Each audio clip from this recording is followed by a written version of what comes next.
Kalafabton, amoy nakaka-joyful.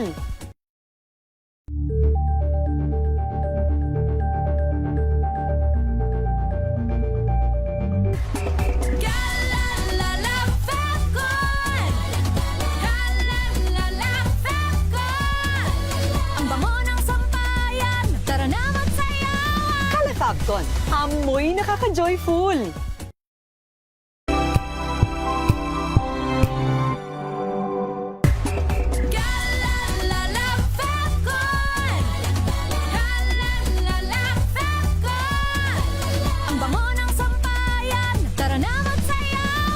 Kalafabton, amoy nakaka-joyful.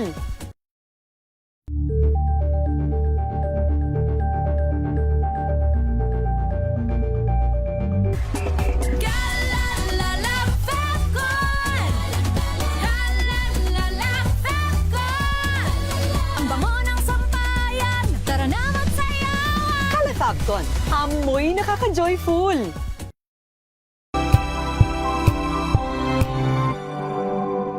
Ito ay bunsod ng naitalang 17 individual na ang kanilang naaresto. Ng Metro Manila Development Authority o MMDA ang No Contact Apprehension Policy o NCAP sa Metro Manila. Sa ang ilang mga dokumento ay peke. Hindi rin legal ang employment na ipinangako sa kanila. Sa mata ng batas, mananagot ang sangkot at may sala. Dahil sa bawat paglabag, may karampatang parusa. Alamin ang mga pananagutan sa likod ng mga bawal. Dito sa Hoy! Bawal Yan! Tuwing Sabado, alas 11:30 ng umaga. Dito lang sa DZRH TV.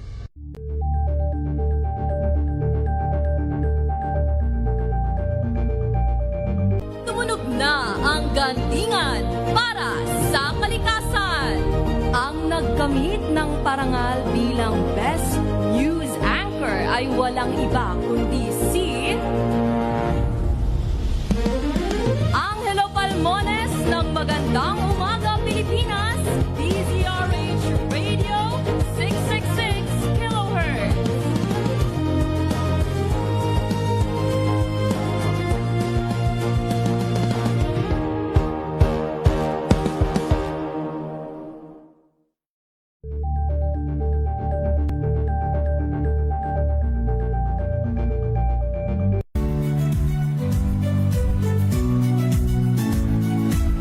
Magandang araw mga kaibigan. Ito po ang inyong balerina ng bayan, si Lisa Makuha Elizalde na nag-aanyaya sa inyong samahan kami at ang aming mga espesyal na panauhin para sa kalahating oras ng masayang kwentuhan sa aming programang Art to Art, kung saan ang usapang sining at kultura ay para sa lahat. Huwag kaliligtaan, tuwing linggo, alas 3:30 ng hapon, dito lamang sa DZRH Radio, DZRH TV, at via online streaming. Angel po si Angelo Palmones nag-iiwan sa inyo na isang magandang umaga. Maraming salamat. Life goes on! Nine. Good morning, Lakay. Good morning, sister. At good morning. Magandang mainit na umaga. Angel po si Angelo Palmones nag-iiwan sa inyo na isang magandang umaga. Maraming Sa salamat. Pilipinas, una sa Pilipino. We've got you covered. From the hottest hits, exclusive interviews, kilig to the bones fan meet experience, and hataw performances of your favorite stars.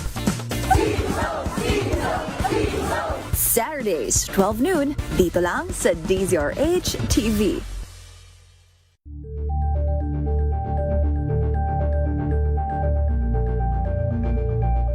Curious ka ba sa maraming bagay? Kami na ang bahala dyan. Aalamin, tutuklasin at bibigyang linaw namin ang mga katanungang bumabagabag sa inyong isipan. Sa programa kung saan ang bawat sagot ay galing lamang sa mga running stories. The news that you were following will be yours tonight. Hatid ng DZRH TNT. Tomorrow's News Tonight. Mga balitang binabantayan, mga balitang ayaw tigilan ng intriga, mga balitang patuloy ang pagbabago. Malalaman na tonight with Ray Sibayan, Kisses Hubson, TNT Tomorrow's News Tonight. TNT Tomorrow's News Tonight.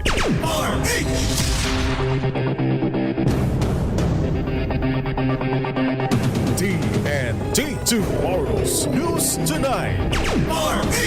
Magandang gabi po Luzon, Visayas, Mindanao sa ating pong Tomorrow's News Tonight. Ngayon pong Miyerkules, July 8, 2026. Sa ating pong headlines, NBI Senior Agent Kalilong sumalang po sa cross-examination, iginit na hindi AI-generated ang threat video ni VP Sara Duterte. NBI BARM Director Attorney Jeremy Lotok at OVP Chief of Staff Zuleika Lopez sasalang sa witness stand ng impeachment court sa susunod na linggo. Super Typhoon Inday, napanatili raw po ang lakas. 12 lugar sa Luzon na sa signal number 1. Dating DILG Secretary Benhur Abalos itinalagang Cabinet Secretary. Bilang ng mga walang trabaho sa bansa, nadagdagan para po ayon sa PSA. Tubig sa Angat Dam sumadsad sa pinakamababang antas mula sa nakalipas na 16 na taon. 2 buwang road closure ng southbound lane ng North Avenue para po sa itinatayong MRT-7 sinimula na. Mga eroplano ng Saudiya at Philippine Airlines nagkabanggaan sa NAIA. Sa dibong TNT Global News, libo-libong nagmarcha naman sa Iraq para po sa funeral procession ni Khamenei. Sa TNT Showbiz na dinlustre panalo sa online harassment case, lalaki pinarusahan ng korte. TNT Tomorrow's News Tonight. Ano po mga lingkod, sina Ray Sibayan At Kisas Habson. para sa DCRH, una sa Pilipinas. Una sa Pilipino. TNT Tomorrow's News Tonight.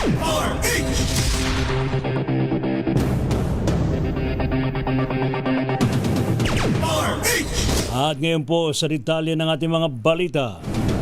Muling sumalang sa ikatlong araw ng impeachment trial kay VP Sara Duterte, si National Bureau of Investigation Senior Agent John Mark Kalilong.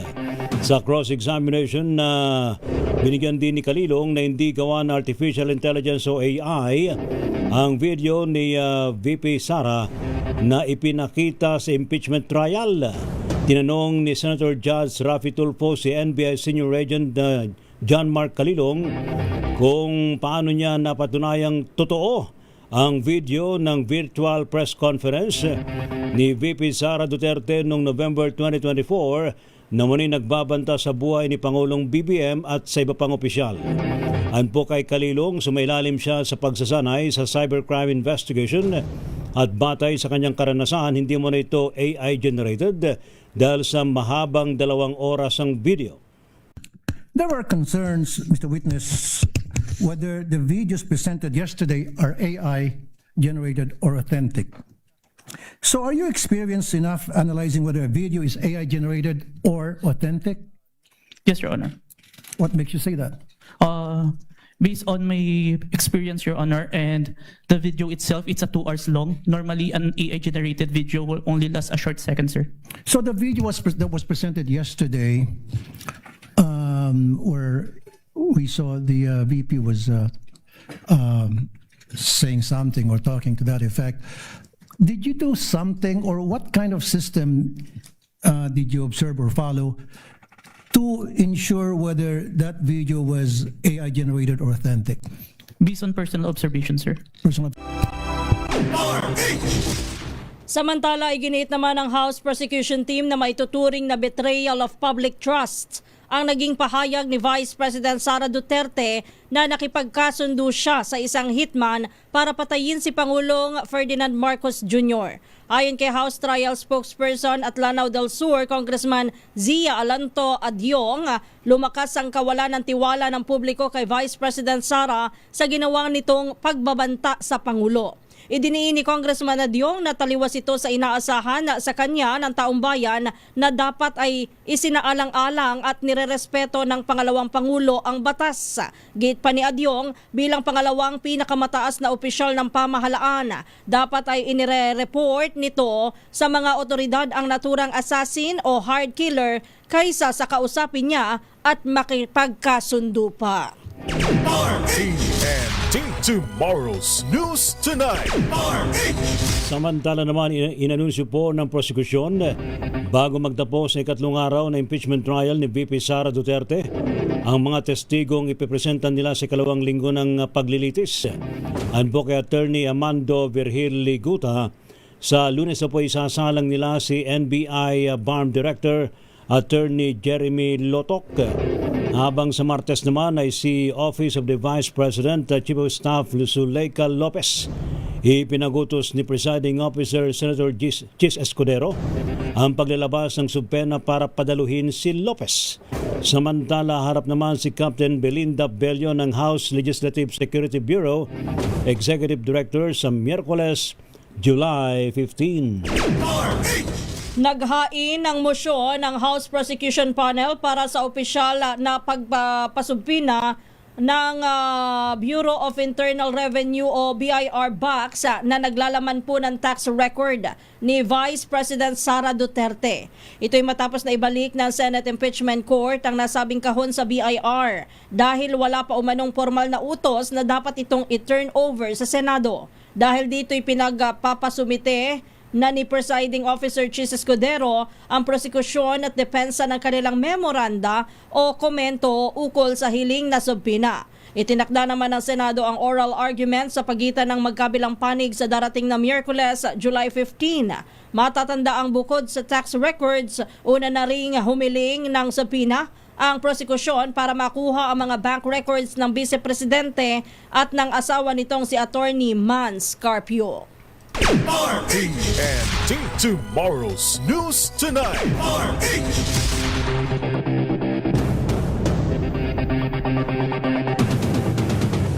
Samantala naman, dumalo sa ika-18 araw ng Bigaan at 65th Patronal Fiesta sa Surigao del Sur si Vice President Sara Duterte sa ikatlong araw na impeachment trial laban sa kanya. Sa mga larawan po na naipost sa official Facebook ni VP Sara, makikita na siya ay nagsasalita sa harap ng mga residente kasabay po ng pagdiriwang at nakibag rin sa tree planting activity doon. Una po rito ay sinabi ni Attorney Michael Powa, tagapagsalita ng defense team, na hindi nga raw ho dadalo ang pangalawang Pangulo sa naturang paglilitis dahil naman sa mayroon siyang prior engagements. Sa iba pa nating mga balita, napanatili na Super Typhoon Inday na may international name na Bavi ang lakas nito habang binabagtas ang karagatan ng Pilipinas sa silangan ng Northern Luzon. Ayon sa Pag-asa, huling namataan ng bagyo sa layong 1,070 kilometro sa hilagang silangan ng Southeastern Luzon. Taglay nito ang pinakamalakas na hangin na umaabot sa 175 kilometro bawat oras malapit sa gitna at bugso ng hangin na aabot naman sa 240 kilometro bawat oras. Patuloy na kumikilos ang bagyong Inday, pakanluran sa bilis na 20 kilometro bawat oras. Nakataas ngayon ang Tropical Cyclone Wind Signal number 1 sa Batanes, Cagayan kabilang na sa Babuyan Islands, Apayao, Kalinga, Isabela, northern portion ng Aurora, northern portion ng at central portion ng Catanduanes, northeastern portion ng Quirino, eastern portion ng Ifugao, Ilocos Norte, silangang bahagi ng Mountain Province at hilagang bahagi ng Abra. Sa forecast ng Pag-asa, patuloy na kumikilos ang Super Typhoon Inday, pakanluran, hilagang kanluran sa susunod na oras at saka ito pipihit ng pahilagang kanluran habang nananatili sa ibabaw ng karagatan ng Pilipinas. Tinatayang lalapit ang mata ng bagyo sa extreme northern Luzon sa Biyernes ng gabi o sa Sabado ng umaga bago nito tumbukin ang southern islands ng Japan at baybayin ang hilagang Taiwan. Lalabas ng PAR ang bagyong Inday sa Sabado at inaasahang magla-landfall sa silangang baybayin ng mainland China sa araw ng Linggo. TNT Tomorrow's News Tonight. Samantala, nakatutok daw po si Pangulong Ferdinand Marcos Jr. sa paghahanda ng pamahalaan sa banta ng Super Typhoon Inday. Ayon po kay Palace Press Officer Jose Claire Castro, inatasan ng Pangulo ang mga ahensya ng pamahalaan na tiyaking nakanda ang kanilang mga kagamitan para sa posibleng epekto ng Super Typhoon. Kabilang po sa mga pinakilos ang MMDA na nakapaglinis na ng mga drainage at nakantabay naman ng 73 pumping stations sa Metro Manila. Naka-preposition na rin daw po ang mga heavy equipment ng DPWH tulad po ng mga truck at chainsaw sa Cagayan Valley Region. Naghanda na rin ng DSWD ng higit sa 4.7 milyong pisong halaga ng food packs sa buong bansa, partikular na po sa Cagayan Valley at Batanes. Habang naka-code white alert naman ng DOH kung saan mayroon daw po nakaimbak na higit sa 36 na milyong pisong halaga ng mga gamot at medical supplies. Nakataas ang blue alert o heightened monitoring ng National at Regional Unit ng Office of Civil Defense, particular na sa extreme northern Luzon, kaugnay ng posibleng epekto ng Super Typhoon Inday. Ayon kay OCD spokesperson Junie Castillo, naka-blue alert ang kanilang OCD unit sa Region 1 sa Ilocos Region o sa Region 2 sa Cagayan at maging dito sa National Capital Region. Sabi ni Castillo, maaga silang nagtaas ng alerto mula pa nitong Lunes, July 6 para matiyak ang magkakatulad na paghahanda sa lahat ng Disaster Risk Reduction and Management Councils. Kabilang sa mga maagang nang inihanda ay ang pagtatakda ng evacuation centers, maging ang prepositioning at stockpiling ng mga pagkain at non-food items na magagamit sa anumang emergency. Ayon pa kay Castillo, naglabas na ng direktiba ang Department of the Interior and Local Government sa lahat ng local government units para sa preemptive evacuation. TNT Tomorrow's News Tonight. Naka-alerto rin ng Armed Forces of the Philippines at ng Philippine National Police sa posibleng epekto ng Super Typhoon Inday sa 5 lugar sa Pilipinas. Ayon po kay Armed Forces spokesperson Colonel Francel Padilla, mahigpit ang kanilang koordinasyon sa National Disaster Risk Reduction and Management Council, sa Regional DRRMCs at maging sa local government units para po sa nagkakaisang responde. Tiniyak din po ni Padilla na naka-standby ang lahat ng air, land at naval assets ng Armed Forces of the Philippines para sa agarang rescue, relief, transport, evacuation at iba pa ang disaster response operations. Naglabas na rin anya ng kaukulang direktiba sa lahat ng EP units para sa kandaan, rapid mobilization at mas epektibong koordinasyon. Sa panig naman po ng Philippine National Police, pinagana nito ang kanilang National Disaster Preparedness measures at may direktiba naman sa lahat ng Police Regional Office at Field Units. Ito naglalayong mapalakas ang kanilang operational readiness at maigpit ng koordinasyon sa mga lokal na mga otoridad para daw matiyak ang seguridad ng mga komunidad na maapektuhan ng kalamidad. Samantala, naka-heightened alert na rin ang Philippine Coast Guard sa NCR, Northern Luzon at Southern Tagalog, Bicol Region at Southwestern Mindanao. Ito po'y dahil sa posibleng epekto na Super Typhoon Inday sa bansa. Ayon kay PCG Commandant Admiral Ronnie Hill Gavan, inatasan na nila ang lahat ng tiyakin na ligtas ang mga residente sa mga coastal areas. Nakikipag-ugnayan na rin ang ahensya sa mga lokal na pamahalaan sa iba't ibang probinsya. Sa tala ng Pag-asa, inaasahang lalabas ng bansa ang Super Typhoon Inday sa araw ng Sabado. TNT Tomorrow's News Tonight. Nagdeklara nga po ng Code White Alert ang Department of Health o DOH bilang paganda po sa posibleng epekto ng Super Typhoon Inday. Silalim po ng alert status 24 oras na magmamatyag ang Operation Center ng DOH para matiyak ang agarang pagtugon sa mga maaaring maapektuhang komunidad. Patuloy din na niya ang koordinasyon ng ahensya sa National Disaster Risk Reduction and Management Council, mga LGU at mga Regional Disaster Response Units. Ayon po sa DOH, nakanda rin ito na magpatuloy sa pagbibigay ng serbisyong pangkalusugan at agara magpadala ng tulong sa mga lugar na posibleng tamaan ng bagyo. Samantala, bumagsak pa ang level ng tubig sa Angat Dam sa 157.07 meters na pinakamababang naitala sa loob ng halos 16 na taon. Mas mababa yan sa normal na high water level na 212 meters at minimum operating level na 180 meters. Huling naitala sa 157.57 meters ang pinakamababang level ng tubig noong Hulyo taong 2010. Ayon sa Pag-asa, posibleng makarecover ang dam sa ikalawa o ikatlong linggo ngayong buwan dahil sa ulang ibabagsak ng habagat. Nasa 70% ng tubig sa Metro Manila ay nagmumula sa Angat Dam. Payo naman po ng mga LGU sa mga residente magtipid sa paggamit ng tubig. Ayun ha, huwag magbabad sa pagsashower ha. Pwede tabo-tabo lang. Tabo-tabo lang. TNT Tomorrow's News Tonight. Standby pa rin po sa iba pang mga balita sa Tomorrow's News Tonight.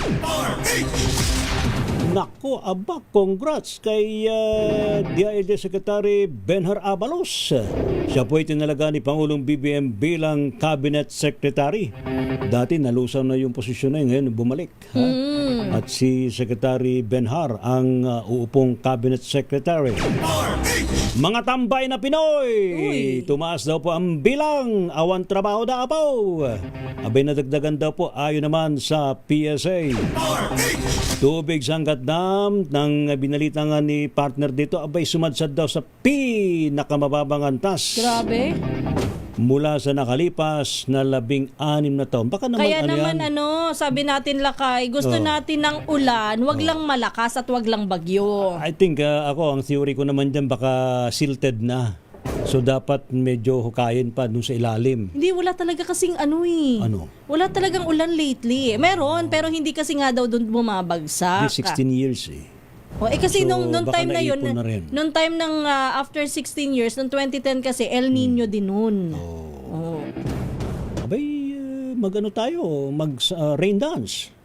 Kasi yung yung isa Mag-rain pa. dance sa tapat ng Angat. Kasi yung yung isa, yung cloud seeding, Lakay. Ang problema naman kasi sa cloud seeding kapag hindi, Ano yung pasakintaman tawag namin sa Ilocano eh. Ano ang tawag? Pasakintaman. Ibig sabihin, Pasakintaman? pasakintaman, akala mo magka-cloud seeding ka nga pero hindi mo tiyak na babagsak yung ulan. Doon sa area dam. na yun. Oo. Yun. Parang tawag dito, may tawag yan sa Tagalog, di ba? Hindi compatible yung clouds. Hindi compatible. Yung tawag? yung... Lumihis. Mamaya na lang. Parang di ka taga Mindoro. Layo naman kasi ng... Yung hindi tiyak. Yung hindi siguradong tatamaan, ano tawag doon? Suntok sa buwan. Pwede.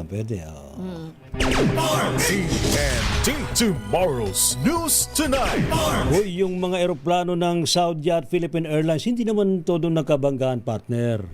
Nagkasagian lang. Nagkasagian kasi yung pakpak yung nadali. Dulo ng pukpuk, yung dulo ng pakpak ang sumagi dun sa Philippine Airlines. Yung dulo ng pakpak nung Saudi. Ayun. Siyempre nagka-damage din yung kabila. Nagkasadsadan. Wala pong nasugatan. Hindi naman yung kumbaga head-on collision. Hindi. Disaster yan pag wag naman sana. Wag. Yan. Samantala sa ating pong TNT Global News, libo-libong nagmarcha sa Iraq para po sa funeral procession ni Khamenei ng Iran.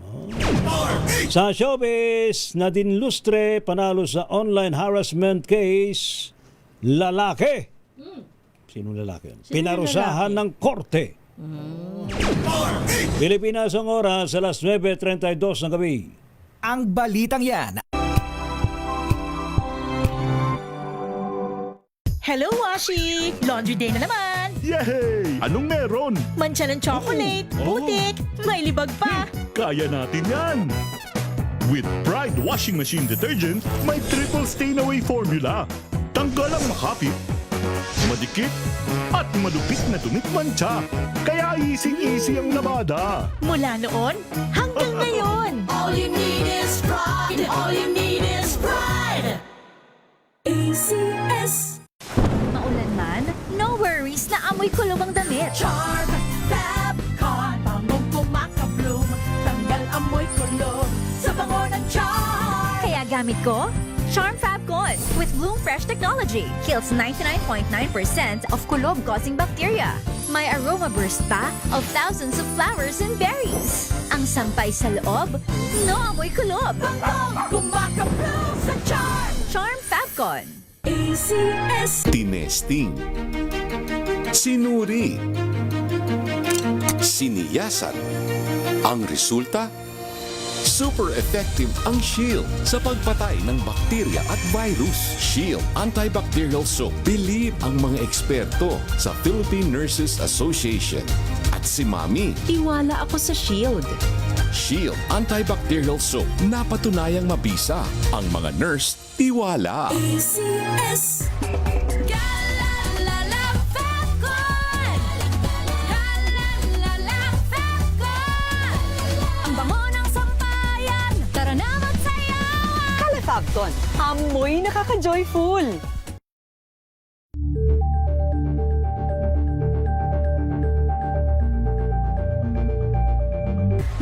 Galalala Fabcon. Galalala Fabcon. Ang bango ng sampayan. Tara na magsayawan. Kalafabcon, amoy nakaka-joyful.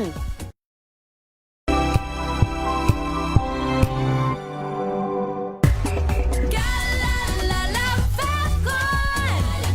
Galalala Fabcon. Ang bango ng sampayan. Tara na magsayawan. Kalafabcon, amoy nakaka-joyful.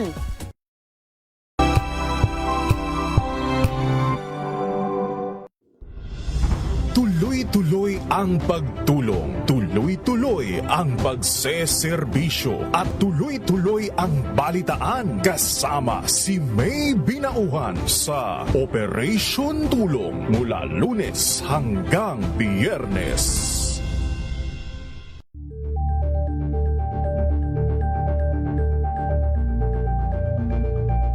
If I get impeached, then that is my end. Tumutok sa pinaka-importanteng paglilitis ng impeachment court ngayong taon. The impeachment trial of Vice President Sara Duterte. A DZRH Special Coverage.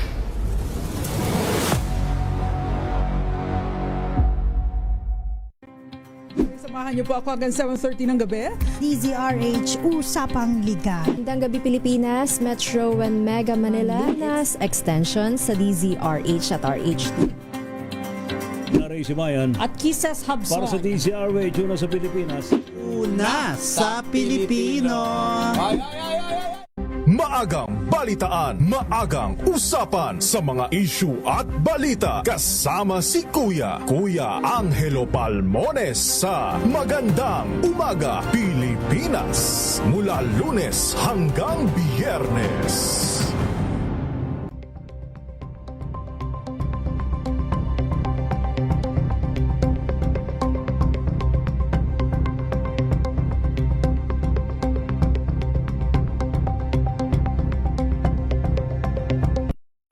Mga balitang gigising sa inyong umaga. Mga balitang kailangan mong malaman. Mapapakinggan sa ACS Balita sa 2x2. Kasama sina Anthony Taberna at Jerry Baha. Lunes hanggang Biyernes.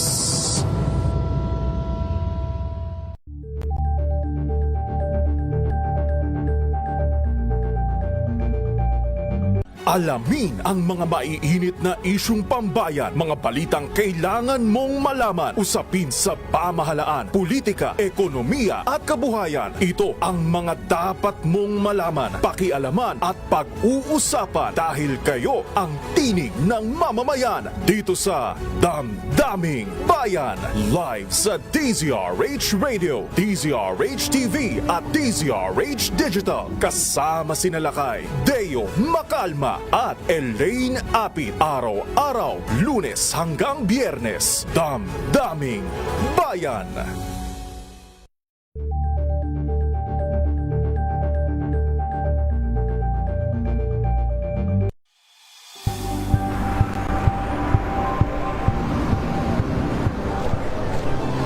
Ating mga eksperto. Dito lang sa Expert Opinion.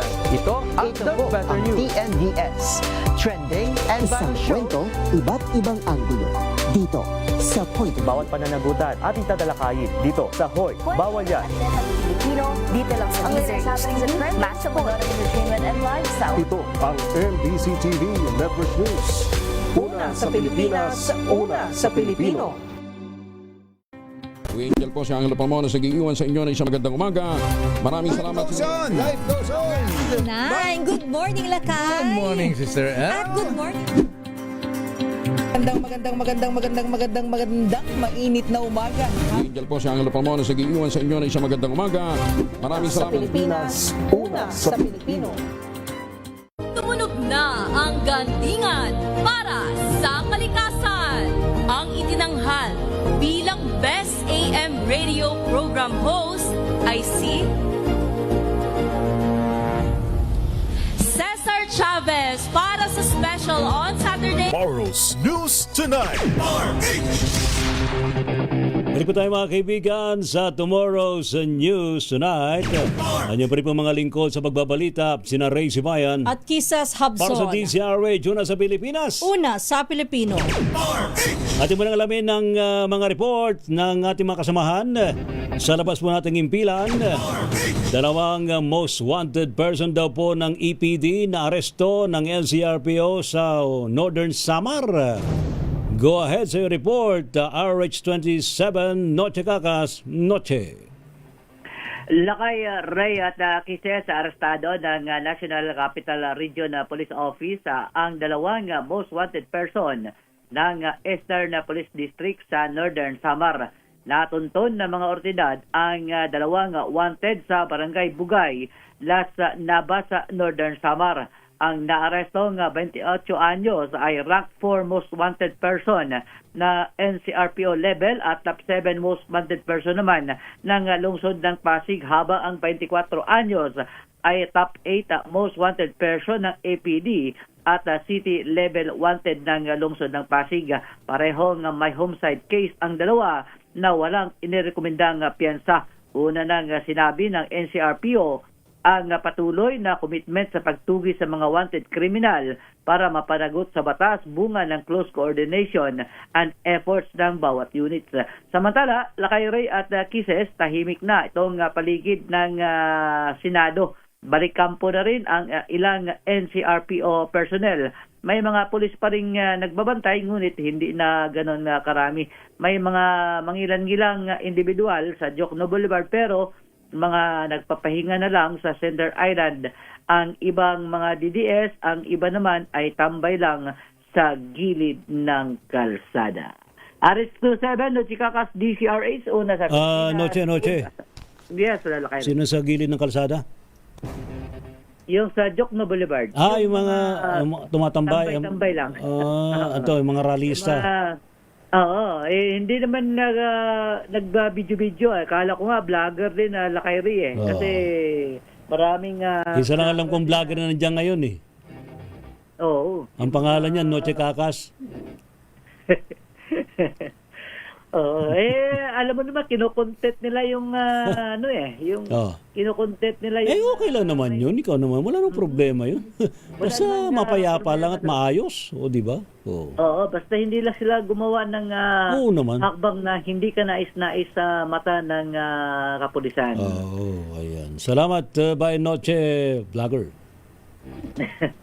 Balik sa inyo, Lakay Ray at Kises. Namiss ko tuloy siya. No? Maraming salamat, no? Namiss ko tuloy siya. No? Sino? Sa malangit na si Boy Gonzales. Ay, oo. Alam mo si Boy Gonzales, sa kabila ng kanyang edad, talagang napaka-aktibo sa vlogging. Ha? Ang galing niya kasi ang dami niyang followers talaga, di Idol ba? natin sa vlogging. Naman. Kaya ang dami namimiss ngayon ng mga taga Maynila si Boy Gonzales.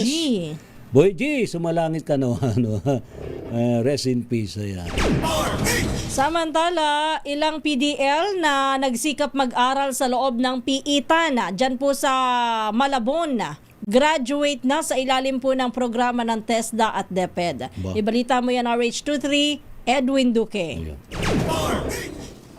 Tama, Ms. Kises, Lakay Ray, hindi lamang ang nasa labas ang maaaring makapagtapos na kanilang pag-aaral, maging kung nasa piitan ka basta't nais mong mag-aral. Ito'y silalim pa rin ng programa ng gobyerno. Makarang graduate kanina ilang ilang nagsikap sa loob ng BGMP sa Malabon na mga PDL na magtagumpay at magtapos sa pamagitan pa rin ng Alternative Learning System, ito yung ALS. Ay kay Chief Jail Warden Lucky Junicio, ang kanilang pagtatapos ay bunga umano ng tiyaga, disiplina at matibay na paniniwalang ang edukasyon ang susi pa rin ng pagbabagong pag-asa at mas magandang kinabukasan. Matapos na sa Maxi kanina si Mayor Jenny Sandoval at ilang mga opisyal ng lungsod, pinasalamatan din nila ang Escola Division Office o SDO ng Malabon at ang Bureau of General Management maging ng DepEd, gayon din sa lahat ng mga naging katuwang sa patuloy na pagsulong ng mga programang pag-edukasyon at rehabilitasyon sa loob ng PITAN. Ang kanila umanong dedikasyon ay magbibigay ng pag-asa at pagkakataon sa mga nais magsimulang muli at maging produktibong bahagi pa rin ng lipunan tulad ng pagsisikap ng mga PDL na sa kabila ng nasa loob ng PITAN, pero nagawa pa rin nilang makapag-aral sa ilalim ng programa ng gobyerno. RH23, Edwin Duque, nagulat sa DZRH, una sa Pilipinas, una sa Pilipino. Samantala, naibalik na sa Sandigan Bayan ang warrant of arrest kay Senador Rodante Marcoleta para sa kasong plunder. Ito po ang kinumpirma ni PNP Chief Jose Melencio Nartates Jr. habang ang mambabatay sa nakakonfine pa rin sa PNP General Hospital sa Camp Crame. Kasabay nito ay napagalaman mula sa PNP spokesman Colonel Alan Ray Co na nag-issue pa din ng commitment order ang anti-graft court para ipiit si Marcoleta sa Quezon City New City Jail sa Payatas.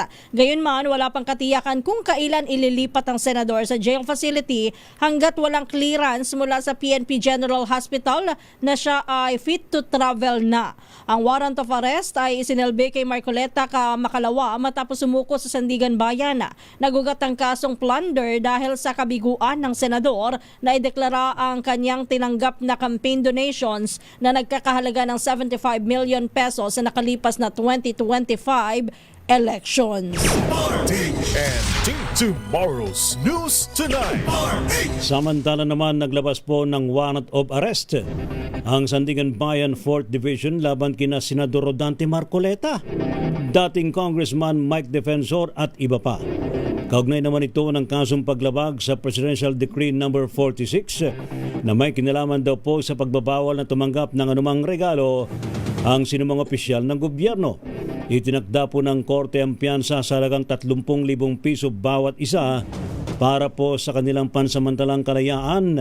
Kasama rin sa inilabas na kautusan ng naunang whole departure order laban sa dalawang personalidad. Ano pa ba yan?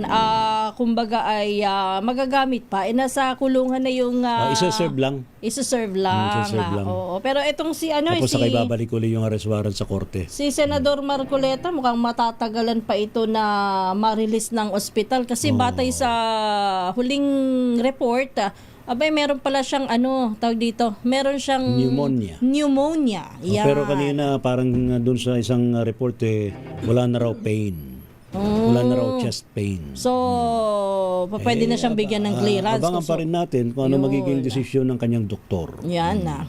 Samantala, kinasuhan ni Senador Erwin Tulfo ng grave oral defamation sina dating Congressman Mike Defensor, Attorney Leve Baligod at 18 nagpakilala na dating bodyguards ni dating Congressman Saldico.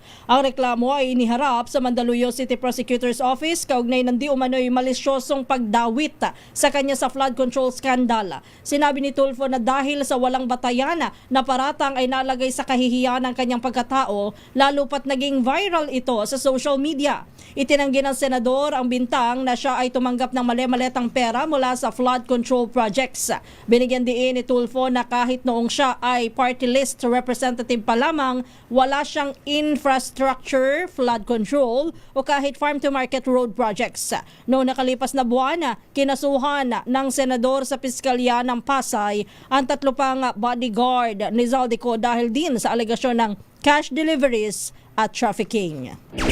TNT Tomorrow's News Tonight. Itinalaga ni Pangulong Ferdinand Marcos Jr. si dating DILG Secretary Benhur Abalos bilang Cabinet Secretary. Ayon po kay Palace Press Officer Attorney Claire Castro, nakadagda nga po o kanina po inasang nakapanumpa na po sa kanyang posisyon si Abalos. Kabilang sa mga tungkulin na Abalos ay ayudahan o alalayan ang Pangulo sa pamagitan ng pagbibigay ng napapanahon, mahalaga at strategic advice sa mga issue sa bansa na nakakaapekto sa political landscape. Magsisilbi rin si Abalos na tagapag-ugnay sa mga ahensya ng pamahalaan, local government units, political organizations at iba pang sektor at magsisilbing pinuno ng Strategic Action at Response Office ng gobyerno. Samantala, lumakas muli ang panawagang palakasin ng Border and Security ng Pilipinas kasunod po ng mga insidente ng illegal na pag-alis ng mga ilang Pilipino patungong Malaysia at pag-aresto sa mga dayuhang lumabag sa immigration laws. 11 Pilipino ang na-repatriate mula sa Malaysia matapos umanong gumamit ng illegal backdoor route upang makapagtrabaho sa ibang bansa. Ayon sa Bureau of Immigration, karamihan sa kanila ay hindi nabayaran ng kanilang employer. Sabi ni Immigration Commissioner Joel Anthony Aviado, patuloy na sinasamantala ng mga illegal recruiter ang mga Pilipino na naghahanap ng trabaho sa ibang bansa. Sa hiwalay na operasyon, 10 dayuhan din ang inaresto ng General Luna, Surigao del Norte dahil sa overstaying o pagtatrabaho ng walang kaukulang permit. Dahil dito isinusulong po ng mga mambabatas ang pag-update sa Philippine Immigration Act of 1940 na itinuturing na lipas na. Samantala, kabilang po sa mga hakbang ng Bureau of Immigration ang 10.74 billion pesos Civil Aviation and Immigration Security Services o CAIS project na magpapakilala ng biometric verification, electronic gates, facial recognition at AI-based passenger screening sa mga international airport. Ayon sa BI, makatutulong ang modernisasyon na ito upang mapalakas ang seguridad sa hangganan ng bansa at masugpo ang illegal na pagpasok at paglabas ng mga tao. Dumami pa ang bilang po ng mga walang trabaho sa Pilipinas nitong nakalipas na buwan ng Mayo. Ayon pa rin po sa statistika ng PSA, pumalo daw po sa 4.8% ang unemployment rate mula sa 4.7% noong buwan ng Abril. Ito po ay nahulugan na 2.5 million ng jobless noong buwan ng Mayo na mas mataas kumpara sa 2.41 million noong buwan ng Abril. Batay pa rin po sa record na naturang unemployment rate ay mas mataas sa 3.9% para sa kaparehong pagkakataon noong taong 2025. Samantala, bumaba naman ng underemployment sa 12.2% mula sa 15.2% noong buwan ng Abril. Samantala, iniimbestigahan na ng otoridad ang ground collision ng kinasasangkutan ng aircraft na Saudia at Philippine Airlines sa Ninoy Aquino International Airport. Ayon sa New Naiya Infra Corporation o NNIC, tinamaan ang dulong pakpak ng Saudia Boeing 787 sa pagtaksi nito ang nakapark na PAL Airbus A320. O nagkasagian. Nagtamo po. Tinamaan yung yung buntot ng PAL. Oo, nagkasagian, nagtamo po ng pinsala ang dalawang aircraft pati sinailalim na sa technical assessment habang wala namang nadamay o nasaktan sa nangyari. Ayun. Siguro Buti naman, sabi yung Saudi, mag-a-appear sila nung PAL. Wala eh. Tumama yung dulo ng kanyang pakpak dun sa buntot. Nung buntot na pakpak ng PAL. Yun o. Di ba? Kita mo? Ayun. Samantala naman, simula po kaninang alas 10 ng umaga ay pansamantalang isinara muna sa mga motorista ang southbound lane ng North Avenue sa Canton Elliptical Road sa Quezon City. Ito po'y kasunod ng gagawing pag-install ng gable roof o bubungan na may dalawang tarangkahan sa tinatayong MRT-7 malapit sa Quezon Memorial Circle Station. Sa abisong inilabas ng DOTR at ng SMC Mass Rail Transit 7 Incorporated, dalawang lane mula Sugar Center hanggang sa Ninoy Aquino Parks and Wildlife Center ang isasara daw po araw-araw. Mula alas 10 ng umaga hanggang alas 4 ng hapon simula kanina hanggang September 30, 2026. Habang sarado daw po ang southbound ay magpapatupad ng zipper lane sa kabilang lane o northbound para maibsan ang matinding traffic. TNT Top News Trending Worldwide. Sa TNT Global News, libo-libo nagmarcha sa Iraq para sa funeral procession ni Khamenei. Ang detalye niya nibabalita ni Wina Pearl Hesoro. Nagmarcha ang libo-libong nagluluksa sa banal na lungsod ng Najaf sa Iraq ngayong Miyerkules bilang bahagi ng 6 na araw na funeral procession ng nasawing Iranian leader na si Ayatollah Ali Khamenei. Bitbit na mga taga-suporta ang malalaking larawan ni Khamenei habang isinasakay ang kanyang kabaong sa isang malaking traka na umikot sa mga lansangan. Dumating ang kabaong ni Khamenei sa Najaf International Airport nitong Martes ng gabi. Nakiisa rin sa prosesyon si Iranian President at mga commander ng Islamic Revolutionary Guard Corps.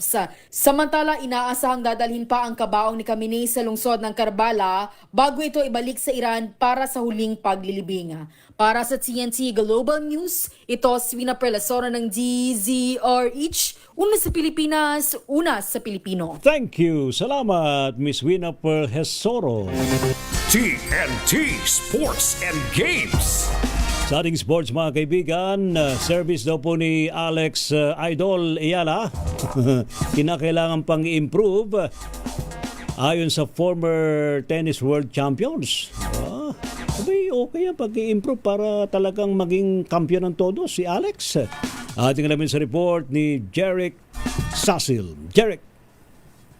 Tama ka dyan, Lakay Ray. Nainiwala mga tennis legend na sina Martina Navratilova at Greg Rosetsky ng service ang pangunahing aspeto ng laro na dapat pang pagbutihin ni Alex Ayala para makasabay sa pinakamahuhusay na manlalaro at magkaroon ng pagkakataong manalo ng Grand Slam title. Ayon kay Navratilova, bagamat mahusay ang footwork, bilis at net play ng 21 anyos na Pilipina, kailangan itong palakasin at pagandahin ang kanyang serve, partikular ang gamit ng kanyang pagiging left-handed upang mas maging mapanganib sa loob ng court. Sinang-ayunan nito ni Rosetsky na nagsabing dapat maging sandata ni Ayala ang kanyang service upang makuha agad ang kontrol sa bawat rally. Nagbigay ng pahayag ang dalawang dating world champion matapos ang makasaysayang kampanya ni Ayala sa Wimbledon kung saan umabot siya sa round of 16 bago matalo kay Jasmine Paolini. Sa kabila ng pagkatalo, naniniwala si Rosetsky na malaki pa ang potensyal ni Ayala at maaaring Wimbledon ang isa sa pinakamagandang pagkakataon upang manalo ng Grand Slam sa hinaharap. Para sa TNT Sports, ito si Jeric Sasil para sa DZRH.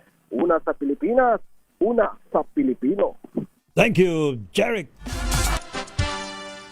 Samantala sa showbiz, Nadine Lustre panalo daw po sa online harassment case. Sa ibalita mo yan, Don Carlos.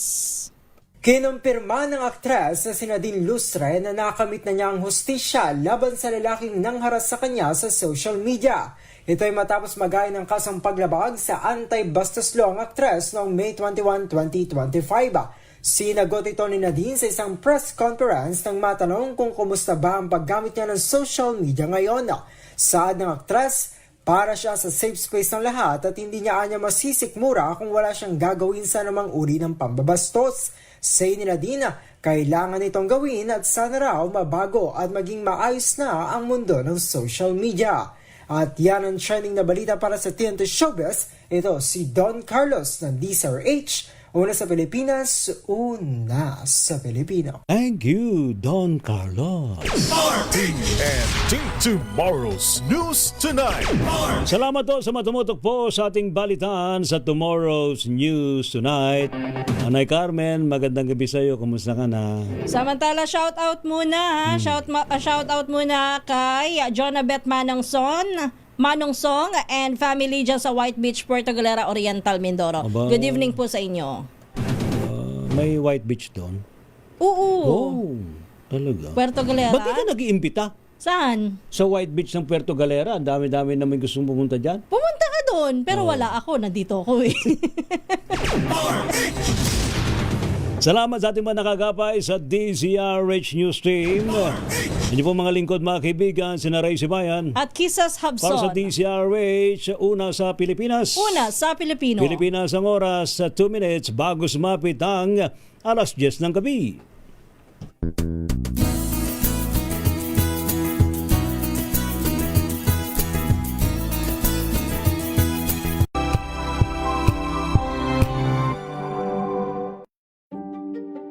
Buklatin ang mga pahina. Pakinggan ang boses ng lipunan. Tunghayan ang mga issue mula sa ibang katayuan. Nakakalungkot kasi deserve ba namin ng ganito? Na hindi nila alam kung ano talaga yung kanilang mga karapatan. Yung gobyerno, tinulungan nila yung kanilang magsasaka. Pinapatahimik tayong lahat using various laws. Through education, kayang-kaya nating baguhin yung ganitong klaseng pag-iisip. Isang kwento, iba't ibang anggulo. Dito, sa Point of View.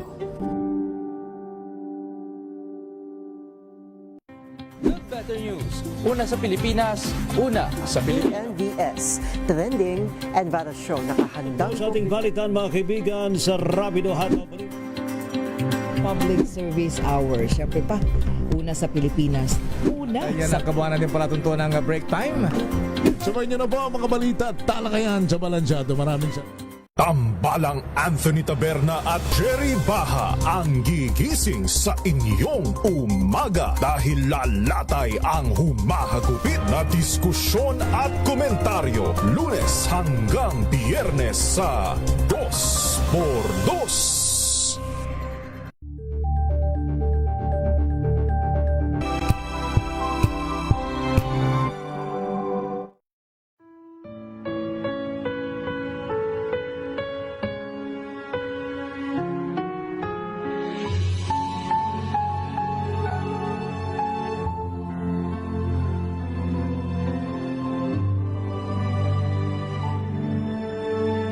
Ito ang oras ng panalangin.